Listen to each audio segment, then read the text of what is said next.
Right now I'm throwing the avocado, Matrix Shad. And I'm gonna tell you what was the purpose, the design behind this particular bait.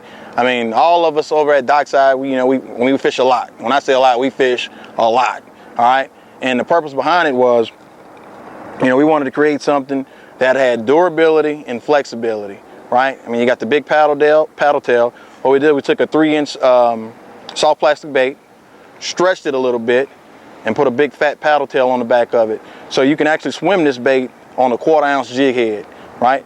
So a lot of times those fish, you go through a pack of lures, it's gonna happen. You get soft baits, you catch one fish, tears it up, and then you catch big fish and they tear it up. Well, the purpose behind this one was we took the hardest plastic we can find, right? Put it into a mold and then stretched it. So now you get the durability and the flexibility of the bait. And then a lot of times what'll happen is these fish, when they're not on and they're kind of finicky, you need a bait that when you pop it a couple of times, that big paddle tail, and it's just a reaction thing. If they see it swim by them and that big paddle tail is wagging, right? They're gonna strike it. It's just a reaction. It's just a reaction. They're going to. That's just how it is.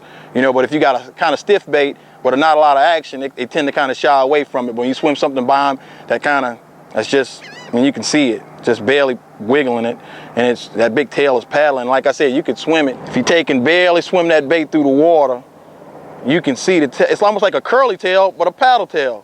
It's always going to be swimming. That bait's always going to be swimming. That tail's always going to be moving. And you can put that on a 1/4 ounce jig head and swim it, with a 1/4 ounce jig head, and it's still going to always be paddling.